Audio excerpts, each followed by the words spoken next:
Reflexões é no Clúcio, Samuel Negas, Milson nas teclas.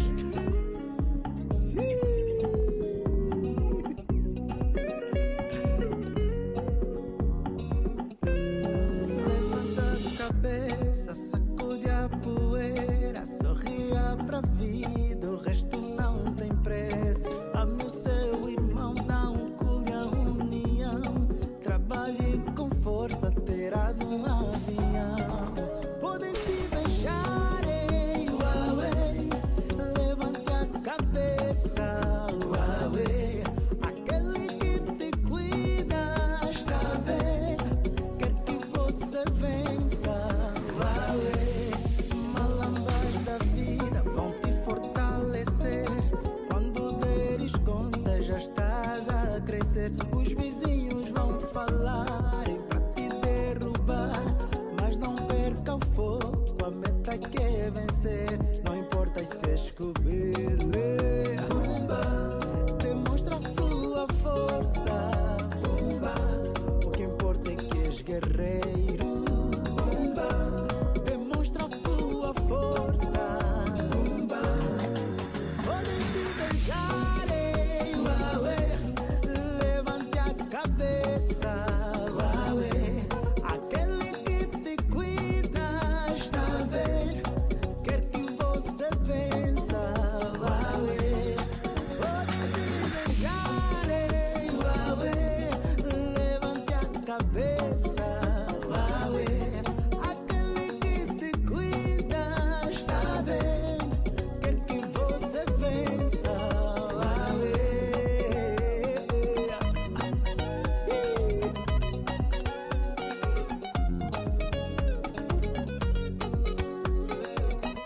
Olá pessoal, sejam todos bem-vindos ao podcast da Pharma Business.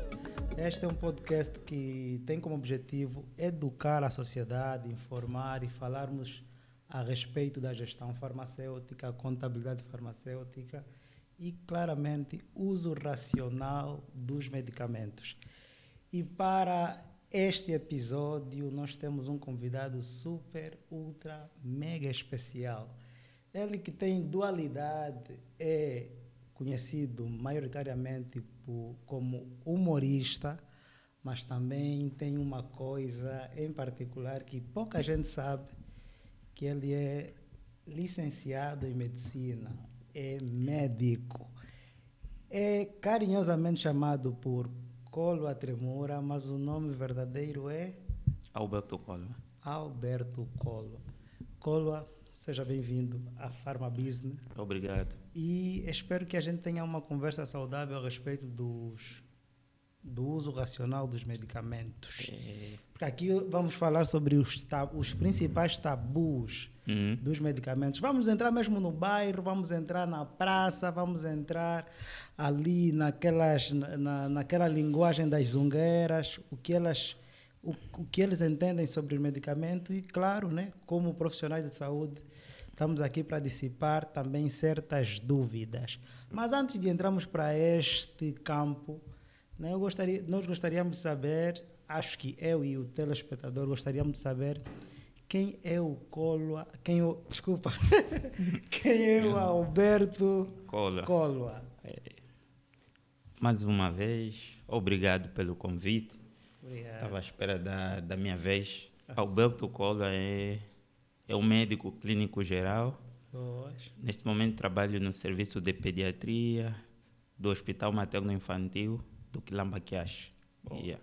Pediatria. Sim. Assim, escolha própria ou imposição?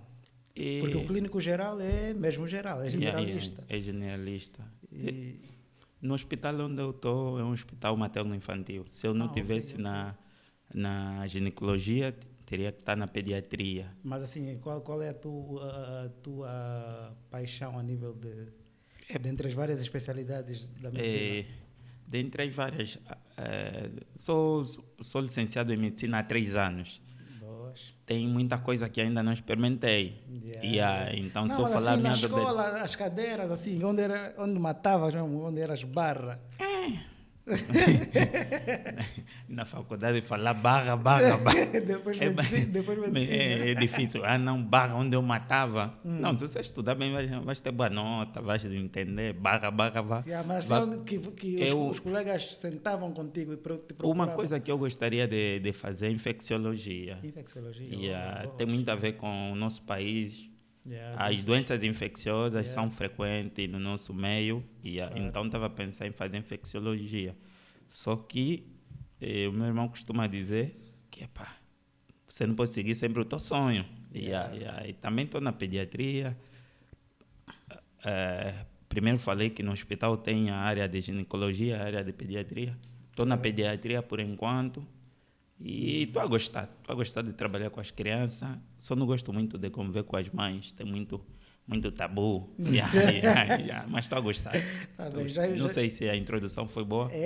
foi muito bem feita. Na verdade, vamos já entrar aí nas mães, né, nas pacientes.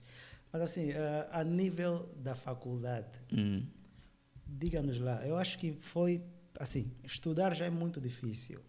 Independentemente das áreas, já é uma tarefa super difícil. Mas agora, conciliar medicina e humor. Não, Como é que foi isto?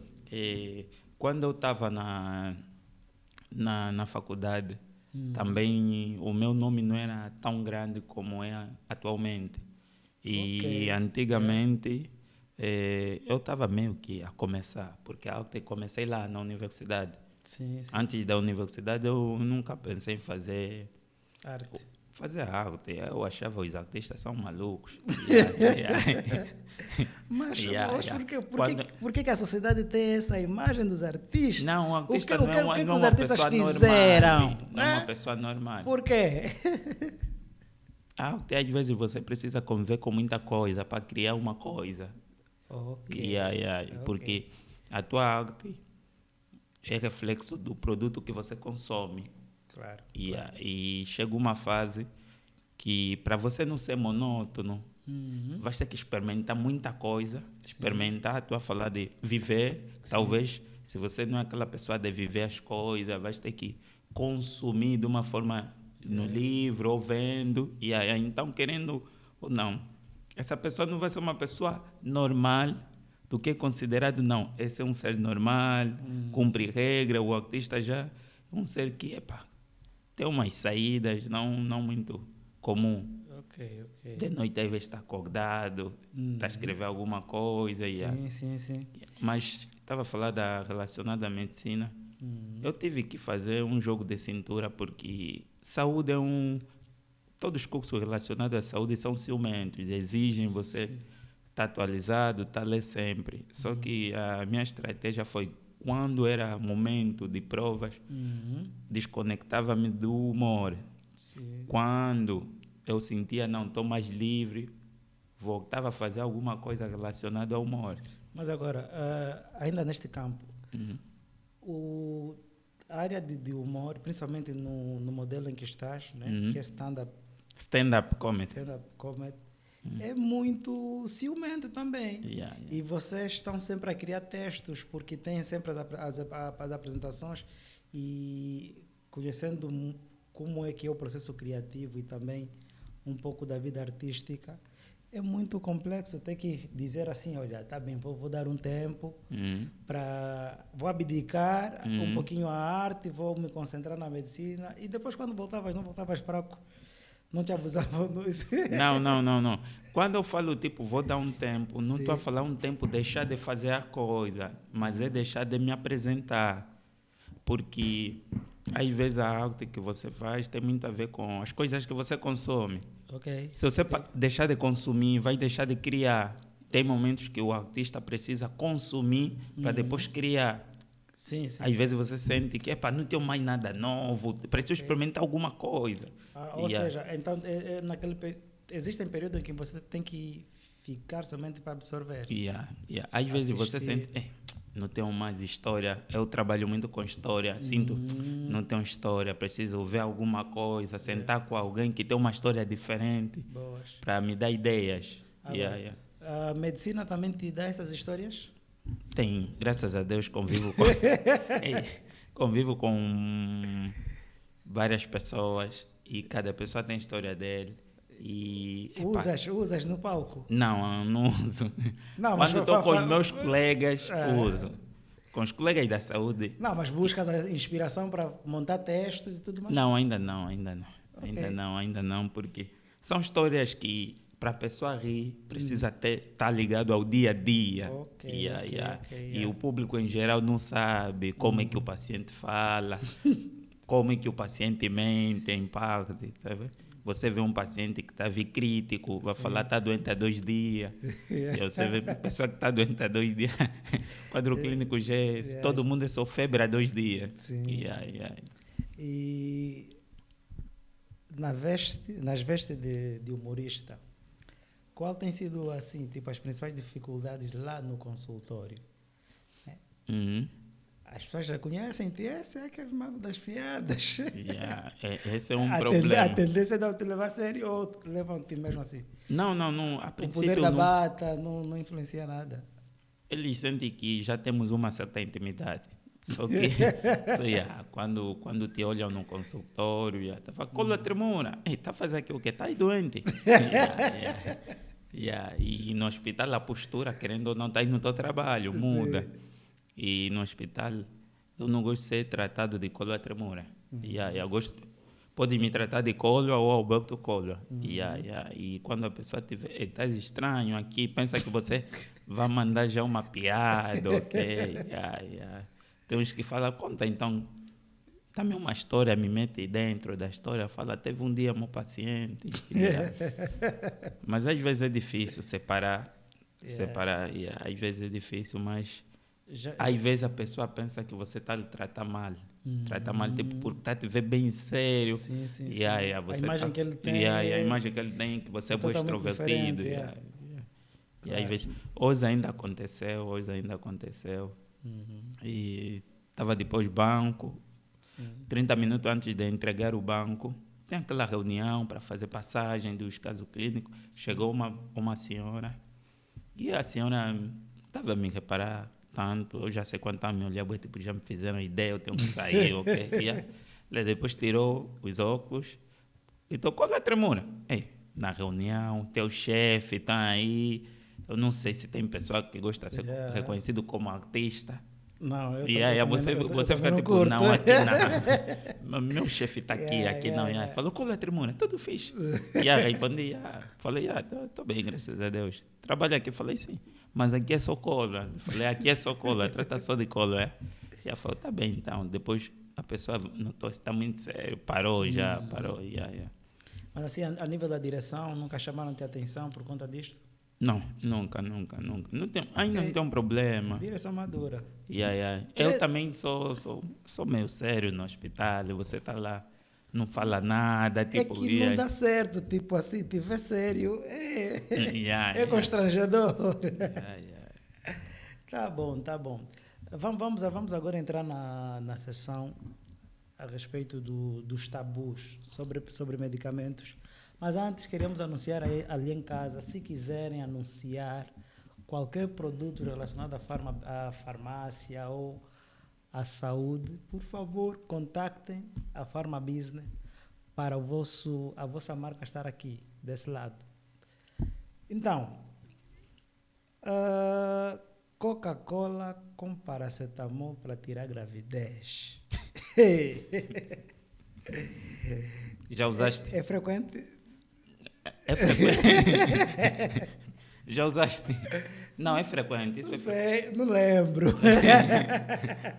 Eu já usei Coca-Cola, já usei paracetamol. Os dois, essa combinação. A combinação sinérgica para... Eu também não tenho útero, então... pronto. Não, mas durante um tempo, a população em geral acreditava. Sim, mas conheces alguma base? Existe uma base...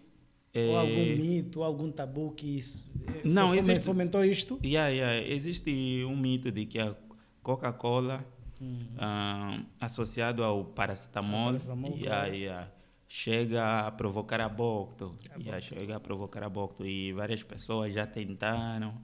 E tem alguns relatos Sim. Tem uns que falam funciona, tem uns que falam que não funcionam, mas os livros, eu costumo dizer que é apenas mito. Mas existe uma explicação farmacológica de que o paracetamol tem algum efeito a nível da formação do feto. Claro. E aqui pode influenciar, mas só a Coca-Cola, a combinação, é um mito.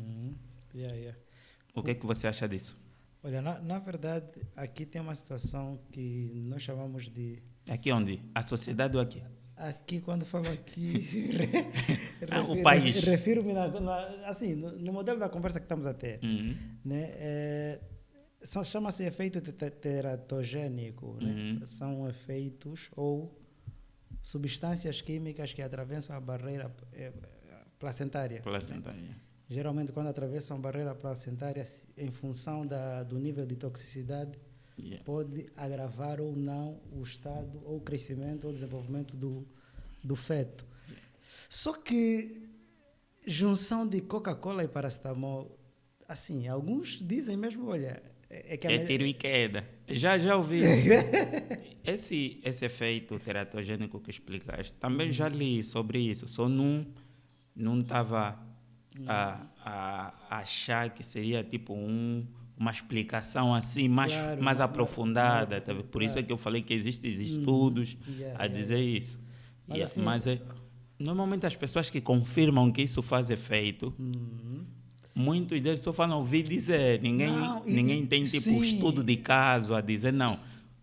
20 pessoas fizeram isso Essa é a maior problemática que temos, porque tem vários casos, né, a população inventa muito, assim, pegam medicamentos para utilizar para vários efeitos que até a própria ciência desconhece.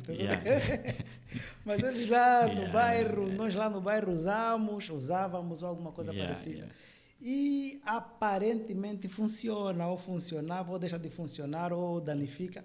Mas não temos nenhuma prova, porque precisa de certificação científica, precisa de um estudo apurado, e infelizmente nós temos... existe muita brecha não somente a nível do setor da saúde, e principalmente no ramo de saúde, que deve ser explorada aqui dá brecha para estudo, mesmo de estudos científicos, e infelizmente o pessoal não estuda. Não, mas esse caso também está comprovado, é mesmo mito. Se tivesse feito, eu acho que as grandes empresas ligadas a fármacos deviam produzir essa combinação. Produzir essa combinação. Só que são medicamentos que podiam sair no mercado como efeito abortivo. Interroga-se. Poderia estar nesse grupo. Outro caso que é muito comum, o uso de clorafenicol para maculo. Até não é só clorafenicol. Para maculo usam muita coisa. Agulha. Usam muita coisa. Em tempos teve um caso, um óbito extra. Teve um óbito extra de um paciente que veio. E veio com um ano cheio de úlceras. Só para clarificar aqui, óbito extra-hospitalar. Óbito extra-hospitalar. Um indivíduo que morreu já. Fora do hospital. Fora do hospital. Trouxeram um bebê de aproximadamente 2 anos. A mãe estava falando, estava doente há algum tempo. Falou, tinha esqueci o nome daquela doença que ele falou, não pode apanhar a pica. Esqueci o nome. Não conheço. Tem uma doença, esqueci o nome, mas tem uma doença que a população falece, não pode apanhar a pica, não pode ir no hospital. Depois falaram que, acho que é brioso. Depois falaram que não, teve também maculo. Eu a fazer avaliação mesmo, que é óbito extra, precisei fazer avaliação, vi que o ano dele estava cheio de úlceras. E tinha folhas também. E aí tinha folhas. Eu perguntei, por que não vieram ao hospital? Falou, não, tem aquela doença. E também depois teve maculo. E quando é um hábito extra, você já sabe, nós temos o hábito de não receber bem a informação. Claro. E são situações que podiam ser ultrapassadas se tivessem que ocorrer ou se eles aparecessem mais cedo no hospital. Acredito que sim, Yeah. acredito que sim. É mesmo falta de informação e Claro. também os nossos mais velhos com a ideia de antigamente fazíamos e fazia efeito, tá vendo? Já se Yeah. deparaste com essa situação? Eu já me deparei muitas das vezes, tanto no balcão como a nível hospitalar, de ter que passar uma informação a respeito dos medicamentos, mas ele te olha assim. Yeah, yeah. Eu sou muito mais velho. Yeah. Por Eu exemplo, já uso isso há muito tempo, né? yeah. Tem uma senhora, eu tenho muitas histórias que às Yeah. vezes não gosto de contar, mas tem uma senhora que teve 5 partos. Yeah. Até o quarto parto, usava água com sal no umbigo. Água com sal. E a água com sal para o umbigo cair. Uhum. O último parto usou água com sal, infelizmente, Yeah. o bebê chegou a falecer. E depois trouxe o bebê em casa e no hospital. Aquela de fazer avaliação, a senhora disse, não, o bebê estava bem mesmo. Só que no segundo dia começou a fazer febre. Perguntei, começou a fazer febre. O umbigo estava a limpar com o quê? Não, estava a limpar mesmo com o produto que eu limpava antigamente. É o quê, senhora? Yeah. E ela falou, não, água com sal, limpa-me no umbigo. Falou, não, água com sal. Não, isso pode causar infecção. E ela falou, mas nos meus 4 eu já fazia, doutor. O bebê está... Eu fiquei assim, tipo, essa senhora é teimosa. Mas na sala de parto te explicaram, na consulta te explicaram que tem que limpar com álcool a 70%. Me falaram mesmo, mas eu já fazia com água com sal, funcionava. E depois tive que informar a provável causa de morte. Depois eu falei, não, senhora, desde o momento que começaste a meter água com sal, reparaste que o bebê começou a ter febre. Falou, estava até, mas eu sei que poderia passar. Então tive que aconselhar de novo, mas a senhora depois falou, doutor, não tem nada a ver, eu sempre usei, vou usar. Você fica tipo, estamos a fazer um trabalho para uma população que é menos instruída e às vezes tens que procurar um meio termo, Claro. tá vendo? Um meio termo para não deixar a pessoa chateada e para você também não estar chateado, porque você sabe, nós estamos a lutar para a vida de uma pessoa que não consegue se defender, tá vendo? Quando é adulto, já é outra coisa. Criança, se o pai, se a avó falar uma coisa, vão obedecer. E não só, eu acho que lutar contra a informação ou contra a desinformação é muito complicado, porque tem a particularidade da cultura. Tipo, cultura é um conhecimento que ele vai receber do avô, da bisavó, e vai passar de geração em geração. E quando vem alguém com uma informação totalmente contrária daquilo que ele está habituado, o primeiro mecanismo é de defesa. Tipo, não. Primeira coisa, quando a informação vira cultura, aquilo depois passa para a crença. E quando é crença, é mesmo tipo, você tem que rebater com o religioso. E falando isso, outro um de problemas lá no serviço de pediatria, outro problema também são as crenças. A religião em si. Por exemplo, tem alguns casos de pacientes que estão internados, os irmãos da igreja costumam fazer visita. E tem casos que os irmãos estão a ver o paciente não está a recuperar, fala, por que não levem o bebê na igreja para nós orar, não sei o quê. O bebê, às vezes o bebê está acoplado ao oxigênio. E é um bebê que está no oxigênio. E aí falou, levem daí, vão lhe orar, o papai vai lhe orar, não sei o quê. E você às vezes vê que o bebê fugiu. Na hora da visita, infelizmente, você vê, a criança não está aqui, como é que... Já estão à procura da criança, vai ver depois, estão a trazer... Entendeu? A trazer já sem vida, porque estava acoplado ao oxigênio. Você vê, e aí tem pessoas que costumam dar uma água, tem igreja que dá uma água, para meter no bebê, para fazer cristela no bebê. Ou por outra, Estamos a lutar com... aquelas medicações clandestinas que entram lá no hospital. Acho que já viste, né? Sim. Você pega um saco da paciente, fala, isso é o quê? Eu trabalhei muito tempo no internamento. Vai ver um bidão vermelho com líquido, vai falar, não, isso aqui, quando você não está, eles fazem uso, e é muito difícil. E muitas das vezes existem casos mesmo lá a nível do hospital, não sei se tem sido recorrente lá, de pacientes que chegam lá, tipo, os enfermeiros chegam, deixam a medicação para a mãe administrar para a criança, eles pegam e deitam, pegam as raízes, alguma coisa parecida que dão para quê? Yeah. Você, assim, esse é serviço de mãe velha ou criança também?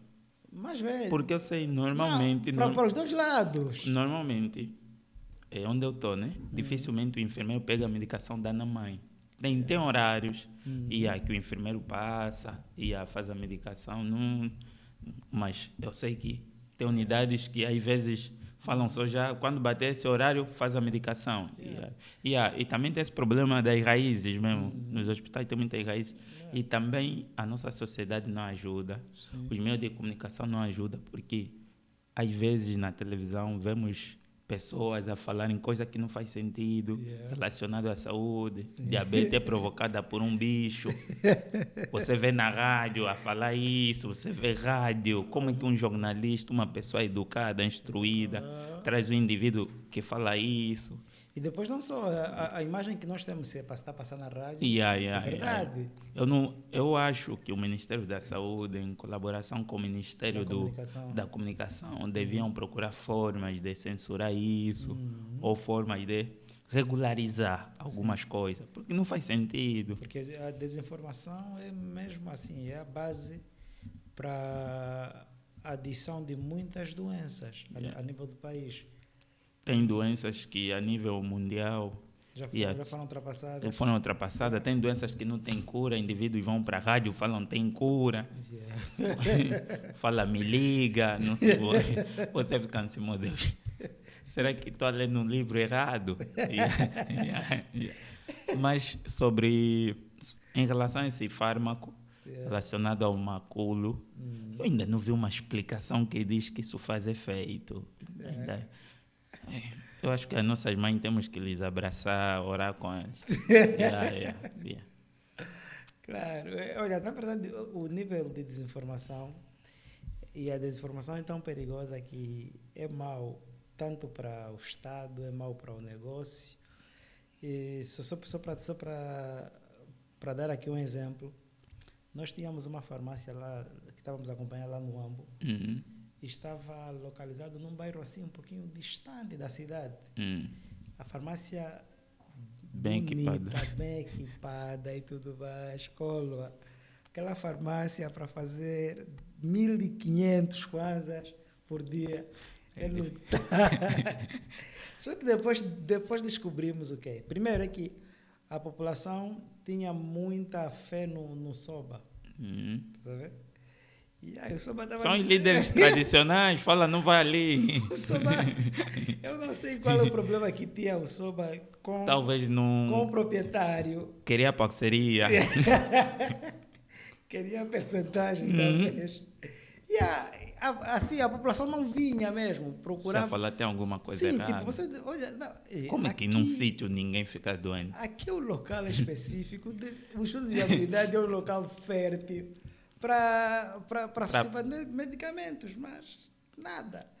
E depois, quando fomos a fundo, demos conta. Primeiro, né, a população já tinha um regime de saúde, era raízes. Confiavam especificamente em raízes. E depois tem a situação do quê? Do Soba. O Soba desincentivava uma população a ir para aquelas farmácias. Segundo ele, estavam a perder a cultura. Tipo, a cultura, o medicamento, a saúde vem da terra. Até não está errado. Não está errado, né? Mas só que... Depois nós temos... Há muito tempo foi nos vendido a ideia de que o natural não faz mal. Tudo que é natural não faz mal. Foi nos vendido essa ideia. E temos visto vários pacientes a chegarem a falecer. Sim. Porque ficaram intoxicados. A grande questão ficaram intoxicados. Para o natural é mesmo a dosificação. É porque a grande diferença entre droga e medicamento só consiste mesmo na dosagem. É dosagem. É basicamente isto. Agora, Colo, outra situação. Não sei se cheguei a responder aquela questão. Sim. Acho que está ultrapassada. Se não tiver ultrapassada, por favor, escreva ali nos comentários e a gente vai reforçar. Muitos problemas, para além da intoxicação, que é muito comum, porque acho que a maior parte do pessoal que vem ali veja com problemas hepáticos. Né? Alguns vêm com problemas. Os que vêm cedo. Sim, porque tem uns que chegam mesmo numa fase muito preocupante. Às vezes o profissional de saúde começa a pensar talvez numa sepse, porque o paciente vem, ela fala que tem isso, mas não tem, vê o ano com sinais de infecção, tem que fazer outros exames, e tem unidades hospitalares. Exames é problema. Para a função pública, exames é problema. Trabalhaste lá, sabes que... Sim, os exames... Fazer 10 exames no banco de urgência é um luxo. Não tem reagente. Não tem reagente, você tem que estar aspirado.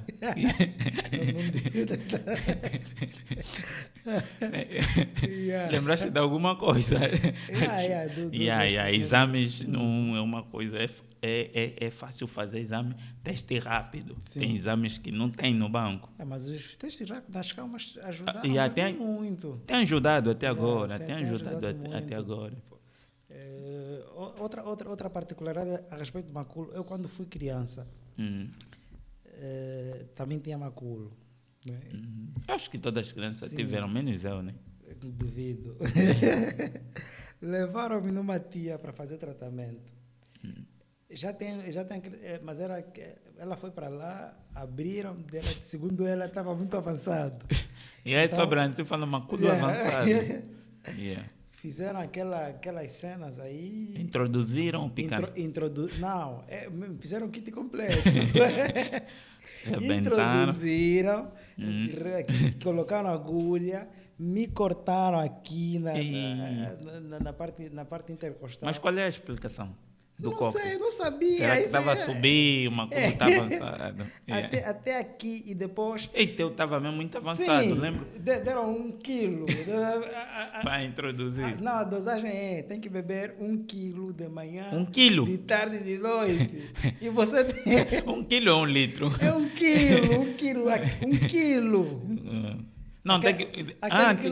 de quê? Óleo de Parma. Sim. Uma lata falando, não, tem que meter lá e você tem que beber todos os dias. De 8 em 8. Ou dose única. De 8 em 8 horas. Eu só sei que, passado 3 dias, eu fiquei inconsciente e fui parar no hospital. Você valeu demais. Fiz transfusão.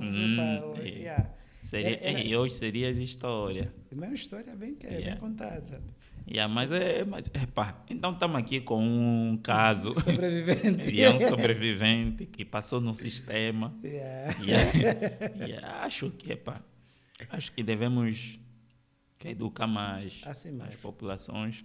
Uma coisa que poderia ajudar também as nossas unidades hospitalares é que na sala de espera, talvez em todos os centros, hospitais primário e secundário, devia ter talvez um plasma, passar alguma informação. Tá?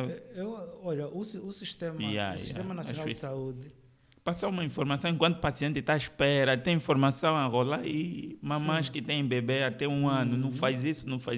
Boa. Se o teu bebê tem tosse há mais de 2 meses, pode ser tuberculose. Boa. Crianças que têm maculo, mamãe, não faça isso. Eu acho que a senhora... De tanto ver isso, se o bebê tiver, vai correr ao hospital. Acho que também é uma forma, em vez de toda hora ir para o bairro, dar palestra e esperar as grávidas, dar sua palestra aí, e a informação fica lá a passar. Acho que para vencermos a desinformação é com a informação. Porque eu, às vezes, fico a falar, paciente que está internado, né? Às vezes... Tem uma televisão, você vê ele assistir telejornal, fala Angola, consumir muita notícia que vai piorar o quadro clínico dele. E passa uma informação, depois pode emitir aquilo. Acho que seria também uma coisa boa. Sim, Ministério da Saúde, estamos aqui para produzir conteúdo. Vamos produzir conteúdo.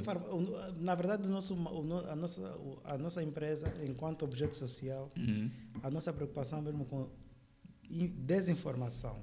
Por isso é que temos uma rúbrica farmaceuticando, que nós vamos para a rua colher informação a respeito dos medicamentos dos populares e depois tem sempre um especialista que é para poder explicar essa problemática, porque se não conseguirmos vencer a desinformação, teremos muitos problemas e não somente o setor da saúde pública que estará prejudicado, mas também o setor da saúde privada, né? E tem-se dito que a prevenção é melhor, claro, que o tratamento. Só que em parte também esse problema está ligado aos profissionais da área da saúde, porque os profissionais têm vezes que também explicam mal aos pacientes. Boas. Por exemplo, eu vi o episódio que estavam a falar da amoxicilina. Normalmente o paciente lhe incutiram a ideia que aquilo corta a tosse num profissional de saúde. Porque o paciente às vezes fala assim, fala assim, doutor, o bebê tem tosse, tem tosse, tem febre e dor de barriga. O profissional, quando passa a receita, a mãe fala, não meteu lá nada da tosse, o profissional indica o antibiótico. Fala, essa aqui é para cortar a tosse. Tá vendo? E a mãe mecaniza, não, essa aqui corta a tosse. Não, e não só no momento da atenção, se for até para um farmacêutico treinado, nós chamamos disso no momento da atenção farmacêutica. Mas algumas vezes nos postos, nos hospitais, que tem apenas enfermeiros. Porque o problema da desinformação não é somente na população. Até nos profissionais de saúde também temos... Esse problema acontece porque, eu não gosto de falar muito disso e acho que você sabe, nós temos muitos profissionais que têm preguiça de se atualizar e tem drogas que tem profissionais que já estão há 20 anos, usam a mesma droga e segundo a nova atualização já não se usa. Já não se usa. E você quando às vezes vai falar com um profissional mais antigo e você lhe fala, não, para essa doença, essa droga já não está muito indicada. Vai falar, vocês novos, estão a vir aqui, estão pensando que já estudaram, tá vendo? E você fica, não, estou a tentar dar sua minha contribuição. Se tens dúvida, vai lá, vai se atualizar. E não só, acho que tem, como é que é? Tem coquetel. A doença já tem um protocolo. Para essa doença, tem um quê? Está ordenando bem? E tem outra situação, tipo, por exemplo, o paciente mal chega já tem receita. Você só fica a falar, tem um quê? Nem isso, fica a passar. Não, porque às vezes é muito cansativo, principalmente a nível de farmácia hospitalar. Você passa o dia todo a atender o mesmo tipo de receita, só está a mudar o nome, o peso. A receita, os produtos são os mesmos. Sabe por que às vezes prescrevem assim? O que existe? Todo hospital tem aquele estoque. É ali onde queremos entrar. Necessidade dos medicamentos. Não sei se... Vamos entrar, né? Vamos entrar. Vamos então, para não pular tópicos. Claro. Ainda a respeito do... Estávamos a falar do... Então, do maculo. Do maculo. Já explicamos tudo. Sim, não, estamos a falar da desinformação. Desinformação. Eu estava a falar sobre os profissionais da saúde também têm contribuído nisso, porque às vezes nós, vou usar assim para tentar meter todo mundo na mesma bolha, não nos atualizamos e às vezes passamos uma informação errada para a criança. Tem pacientes que estão passando antibiótico para um paciente que tem tosse. Mas você, numa primeira fase, sabe que esse antibiótico não resolve o problema da tosse. Normalmente falam, não, tosse tem que procurar causa, não tens que resolver com antibiótico. Claro. Para além desse antibiótico, tem outros fármacos que passam de forma errada. E não só, por exemplo, a amoxicilina, vitamina C, assim, que é esse é o padrão. A amoxicilina, vitamina C e ibuprofeno. E quem tiver que explicar vai dizer, olha, a amoxicilina é para tosse, a vitamina C é para isto e a ibuprofeno é para aquilo. Tipo, falam vitamina C para a imunidade? Sim. E o cliente ou o paciente? Usa mais paciente, cliente não. Trabalhaste muito em clínica, né? Não, mas também não falam cliente. Cliente, nós falamos de cliente. Não, cliente não. Cliente. Mas estavas a dizer. Brincadeira, assim, o utente ou o paciente mentaliza isto e diz que, olha, está bem, Se da vez passada eu tive tosse de receitar amoxicilina, então a amoxicilina é para tosse. E vai ramificando isso, tipo na família, depois daquelas tias que vão visitar alguém quando está doente é a médica. Já traz uma folha, traz uma folha. Sabes que tem também esse, né? Tem também esse problema que nós... não, às vezes nós pensamos que, todo mundo pode prescrever, temos esse problema, só que a falta de informação nos faz perceber que tem fármacos que o farmacêutico pode prescrever, tem fármacos que só o médico pode prescrever. Claro, e tem outros que tem que ser mesmo um médico especialista. Tem fármacos que eu não prescrevo. Claro. Eu não prescrevo. Agora, quando você fala isso ao colega, o colega vai pensar que, o colega é só que estudou, tá vendo? Vamos pensar. Tem fármacos que o farmacêutico prescreve, o médico não tem nada a falar. O clínico geral tem fármaco, ele próprio prescreve. Agora, tem fármaco que o especialista, são drogas que, tem muitos efeitos. E a possibilidade de causar o efeito tóxico é maior. Só que você a falar isso no colega, o colega, nós estamos a trabalhar aqui, o colega é o único que estudou, tá vendo? Não, eu acho que tem que passar, tem que... Porque durante muito tempo, essa é a percepção que eu tenho, talvez esteja errada, mas nós vivemos muito de improviso. O setor da saúde foi muito de improviso. Não, até agora. Acho que até agora. Tem sítios. Um técnico básico prescrevia, porque entendia-se na altura por falta de recursos humanos. Mas agora também tem sítios que técnico básico, não sei, né? Mas sítios distantes. Nos postos. Nos postos. Os postos mesmo de lá. Você são os donos. São os donos. Você fala, nós aqui somos doutores. Lhe chama então de enfermeiro. É problema grave. Vai estragar. Claro. Então, essa desinformação acaba não somente afetando a população, mas até a nível da área profissional. E outro aspecto é mesmo o veículo que faz circular a informação. Neste caso, receita médica. Receita médica também é outro problema, porque quando houver uma mal prescrição,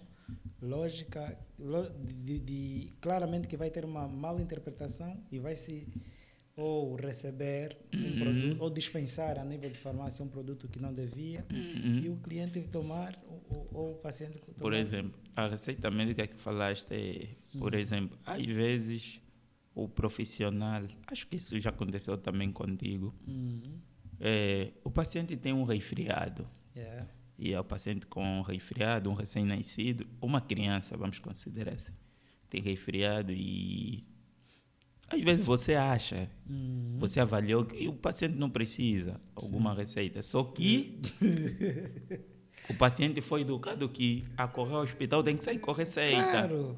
Se não lhe picaram, não vai curar. Doutor, não vai meter nenhum soro. Minha doença só passa com pica. O paciente angolano já tem, minha doença só passa com pica, doutor, eu comprimido não melhoro.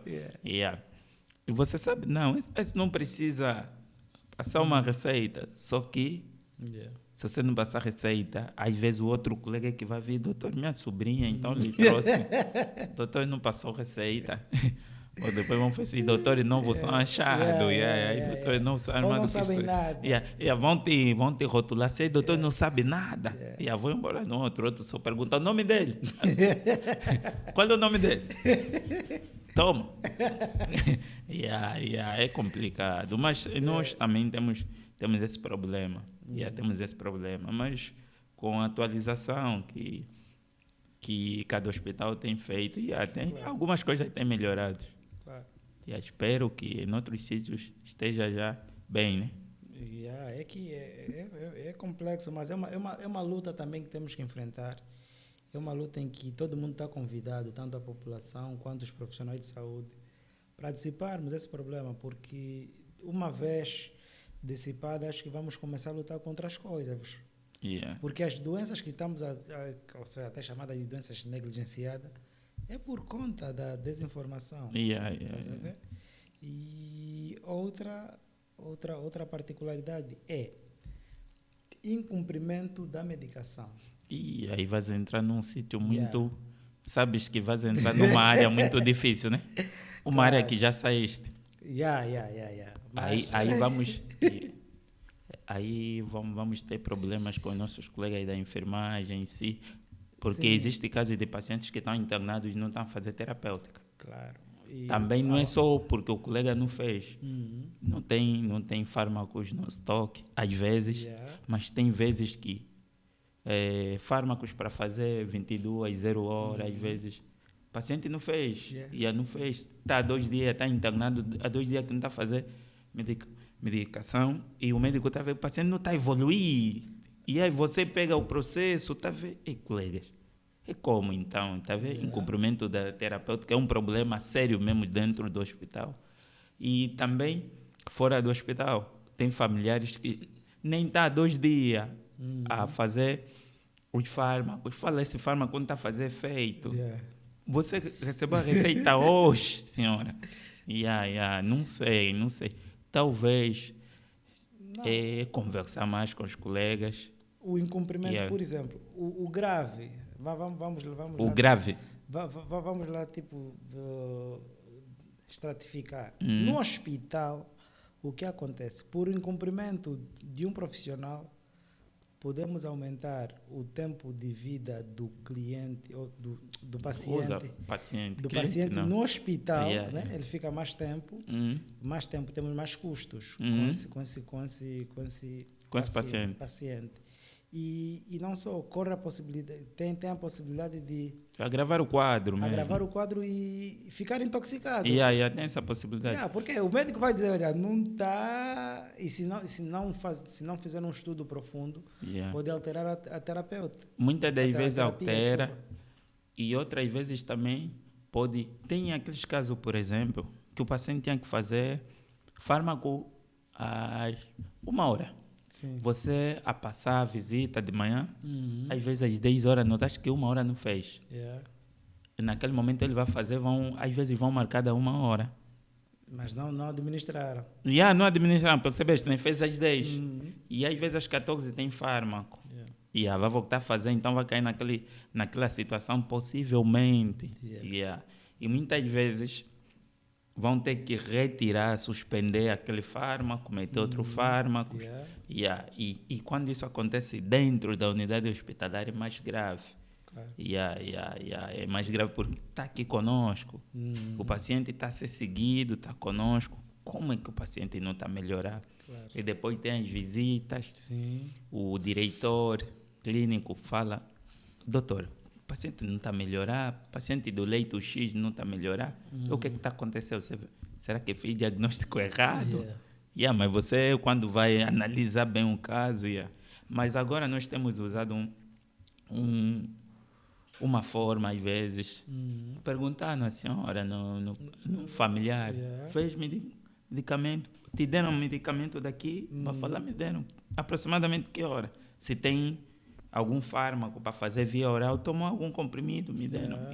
Porque também tem colegas que às vezes, eu não sei se é preguiça, assinalam e não faz. Sim. Não sei. Isso mas já foste colega, o que acontece? Não que eu faça, não estou a falar que ninguém assume, tá vendo? Mas o que acontece? Tem, na verdade, um artigo que saiu em 2021 que fala sobre a carga horária da equipa de enfermagem. Tipo, imagina... Não, vossa carga é pesada, eu sei disso. Mas também isso não é argumento. Um hospital, você é sozinho. Não, você não está sozinho. O teu colega faltou. O teu colega que devia trabalhar contigo, na última da hora te liga, olha, tem aqui uma prova. Bebê, vai falar uma prova. Me cobre só. Não, ele não fala me cobre. Olha, dentro de 2 horas estou aí.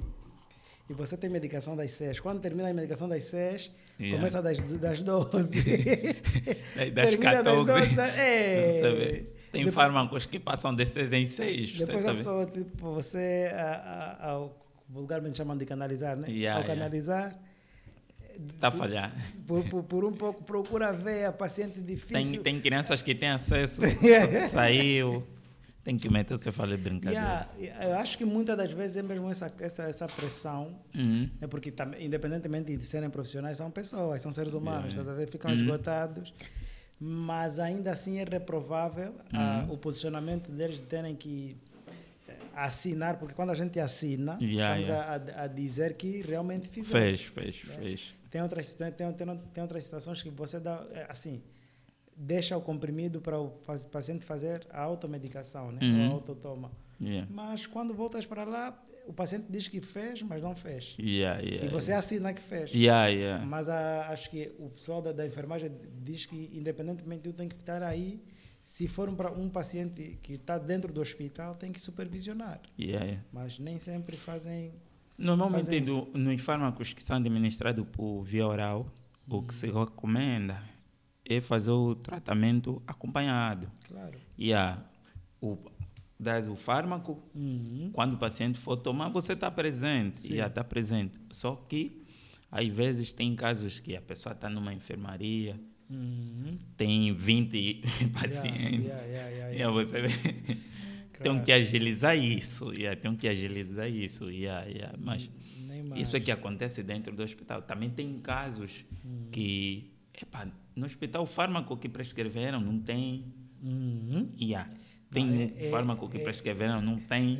E temos a lei que não pode pedir para o paciente comprar fármacos fora. Essa questão, esse é um grande dilema. Necessidade, e enquanto Pharma Business, essa é a nossa maior questão, né? E temos lutado contra isto, gestão farmacêutica. Temos aqui uma figura do médico que precisa prescrever um determinado fármaco de eleição para aquela patologia. E no hospital não tem. Qual tem sido o vosso posicionamento? Alteram a medicação? Enviam o paciente para uma compra externa, sim ou não? Normalmente, nos hospitais, a direção criou o grupo dos médicos, do mesmo jeito que existe o grupo dos enfermeiros. Claro. A área da farmácia manda a lista dos fármacos que tem na farmácia. Quando não temos fármacos de primeira linha, usamos da segunda, às vezes o da terceira. Usamos assim. Mas normalmente o da terceira sempre tem. Da terceira sempre tem. Ou onde eu estou, sempre tem. Agora, quando não temos, nos dirigimos à direção, a direção procura sempre um jeito, às vezes liga para um outro hospital para procurar nos auxiliar. Às vezes acontece isso. E também teve momentos que já transferimos também. Sim, mas também tem aquela situação, por exemplo, o medicamento da primeira linha, ou o medicamento os produtos que são considerados como produtos essenciais ou medicamentos essenciais para aquela unidade sanitária. Quando vem, aquilo desaparece assim. Aí já vais entrar para um outro problema. Sabes, né? Já vais entrar para um outro problema. Não sei se queres falar sobre isso. Mas eu acho que, para além dos desvios, não necessariamente desvios, né? Para além dessa forma veloz em que os medicamentos ou os produtos saem, tem também uma particularidade tipo da própria racionalização dos produtos nas equipas também. Imagina, se eu sou médico, eu tenho três produtos, ou seja, posso fazer bioequivalência, ou posso pegar 2 ou 3 produtos, assim, como medicamento de eleição para X patologia, e eu só por simples fato de ter azitromicina, fico somente na azitromicina. Em menos de 3 dias, a azitromicina no hospital já não tem. Já não tem. Mas existem doenças que tinham como um medicamento de eleição um outro fármaco. Seria a azitromicina. Tem esse problema. E até esse problema, até esse dito, você às vezes tem que pensar no que tem. Ou por outra, também pode-se dar o caso naquilo que acabamos de falar em termos de informação. Se eu acho que para assim, o conhecimento que eu tenho, que para tratar aquela patologia tem que ser somente aquele fármaco, já faço o meu coquetel, o meu protocolo, vou, na verdade, danificar a gestão da própria instituição. Isso às vezes acontece lá na unidade hospitalar. Às vezes o fármaco tem. Só que a pessoa que está prescrevendo não tem experiência a prescrever aquele fármaco. Claro.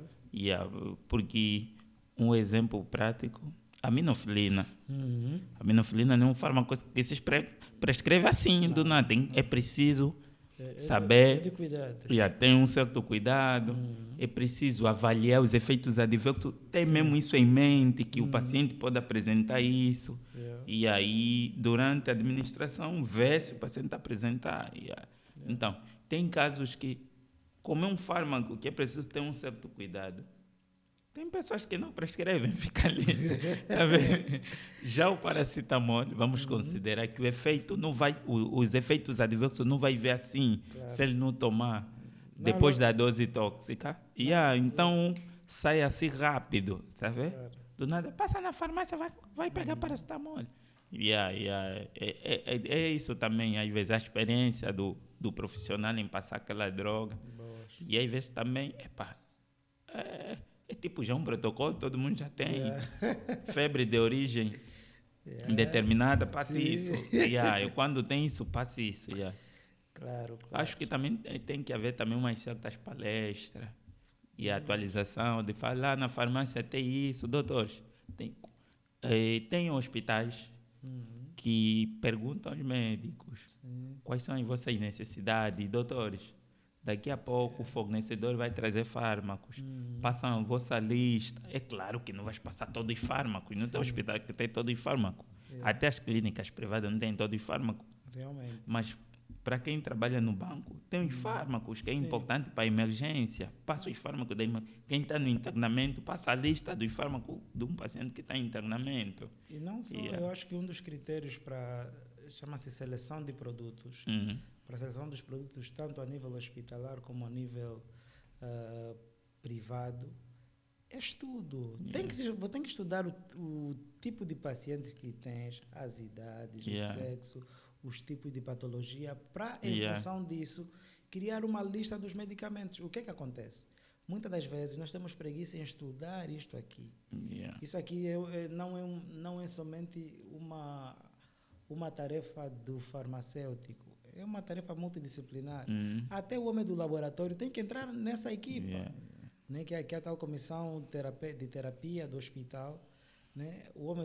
Até o homem da estatística também que trabalha lá, tem que trazer dados para harmonizar e conseguirem selecionar medicamentos que realmente consigam atender à necessidade dos clientes. Isso que falaste, eu estava aqui a procurar, mas muitas vezes isso acontece. Eu expliquei de uma outra forma, que falei, os profissionais que trabalham no banco passam quais são os fármacos mais usados no banco. Os fármacos mais usados é pensando nas patologias comuns do banco. Claro. Normalmente isso acontece. E tem vezes que também o hospital recebeu mais verbas para a farmácia e acrescentam. Vem fármacos, vamos considerar raros, fármacos que você não vê. Não vê, vai considerar, por exemplo, na vossa farmácia tem clindamicina. É um fármaco, não vou considerar caro, mas dificilmente na farmácia tem. Você vê, medicamento top.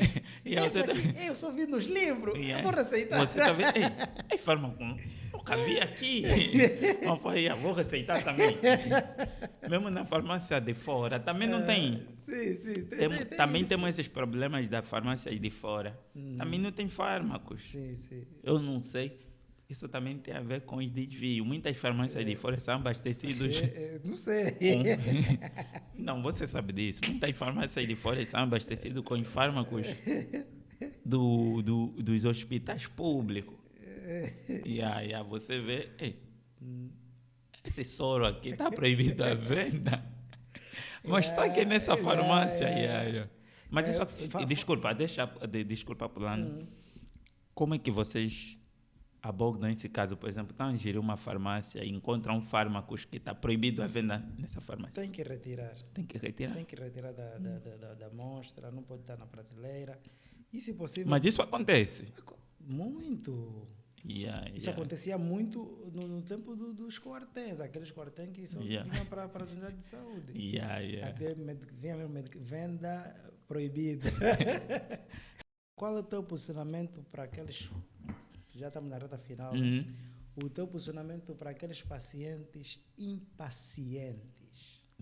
Eu até costumo gozar assim. No hospital, o paciente é o profissional de saúde.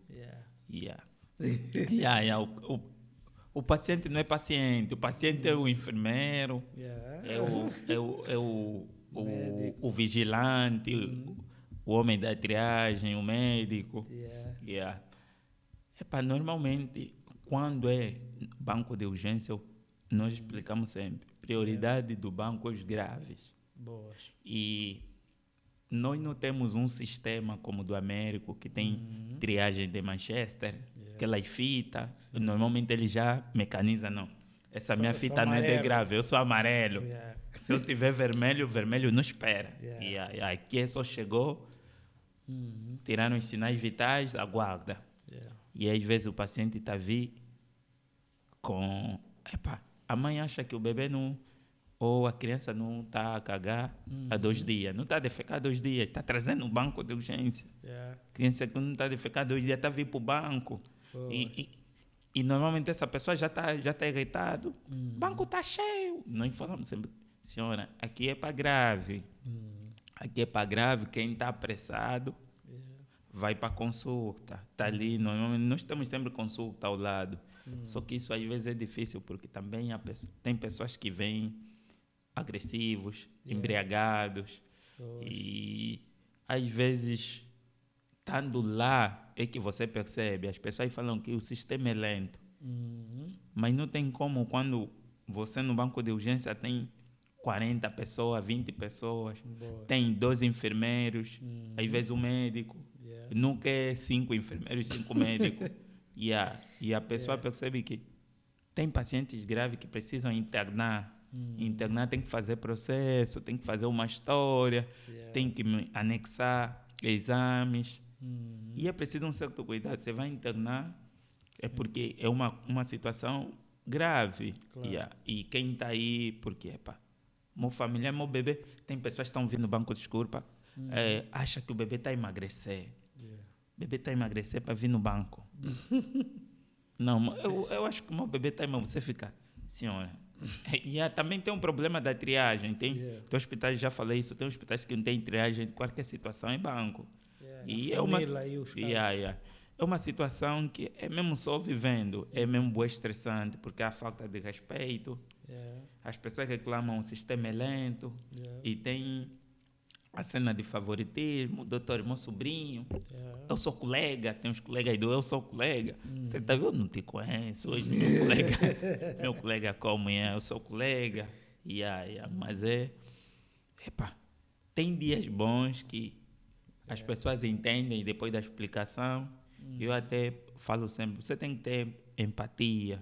Claro. Temos dito que o país está mal. Pensa assim, se você olhar aqui a todos, vai ver quem é que está grave, vai ver quem é que está preocupado. Porque quando o teu bebê está grave, você não vai parar aqui. Normalmente, os familiares levam a criança ou o familiar. Quando é grave, já não está inconsciente. Eles pegam, meio que jogam o paciente na sala do médico. Jogam e saem. Moazari. Vai inventar em chorar. Você fica aí com o paciente sem nenhuma história. Normalmente é assim. Mas é uma situação que algumas vezes temos controlado. Outras vezes chamamos o vigilante. Para não ter confusão. Chamamos o vigilante. Mas se tivéssemos em todos os hospitais um sistema de triagem que funciona, facilitaria muito. Boas. Nós, na verdade, para terminarmos, queríamos deixar aqui um desafio ao Colo. Esse desafio não é para ser feito aqui. Okay. Esse desafio é para ser feito no palco. Nós, enquanto Pharma Business, abraçamos essa causa da informação de saúde. E o nosso desejo é ver num dos concertos, concertos, a gente chama de concerto, é show de humor, o Cola mandar uma piada de saúde, mas com uma visão assim de informação. Não vai ter graça, mas... Não, vai ter. Fica esse desafio. Já tenho várias piadas sobre educação. E educação para a saúde. Já tenho, mas acho que isso falta gravar. Okay. Eu tô a preparar para o meu novo show. Seria tipo um concerto intimista do Cola. Vamos gravar, vamos disponibilizar. Já tenho algumas. Boas. Só falta captar e disponibilizar. Mas agora tenho trabalhado em tentar descodificar mais a mensagem, tornar simples para todo mundo perceber. Para todo mundo perceber, porque no princípio eu falei que se eu contar aquelas histórias para os profissionais de saúde, eles vão se identificar. Mas a ideia é procurar expandir mais a informação. Mas já tenho. E quando eu fizer e sair bem, vou te identificar. Assim mesmo. Vou te identificar. Cola, muito, mas muito obrigado. Obrigado por tirar uma parte do seu tempo, vir para aqui, para a Pharma Business, gravar este podcast e dizer que este foi o primeiro episódio. Foi o primeiro episódio. Foi o primeiro. E nós abrimos em grande. Abrimos em grande. Cola, muito, mas muito obrigado por disponibilizar aí. E das próximas vezes que nós chamarmos, por favor, tenha essa amabilidade de aceitar mais uma vez o nosso convite. Obrigado pelo convite. E estamos aqui sempre dispostos para falar sobre saúde, porque é o nosso bem. Claro. É o nosso bem. Acho que esse foi o primeiro podcast, assim como... Como segundo... Não, primeiro. Primeiro, estamos aqui. E acho que vamos procurar fazer a nossa parte. Do nosso jeito. Tentar procurar... Para não criticar só, tentar procurar melhorar influenciar também. Influenciar positivamente. Positivamente. E já estamos mesmo nesse mundo da saúde. Assim e todo dia convivemos com notícias tristes. Perfeito. Que é consequência da desinformação. E vamos procurar mudar, porque nós somos os velhos do futuro. Assim mesmo. Somos nós que daqui a algum tempo vamos falar, mas eu já usava isso. Então, vamos tentar procurar mudar isso. Obrigado. Perfeito. Valeu. Até a próxima. Estamos aqui.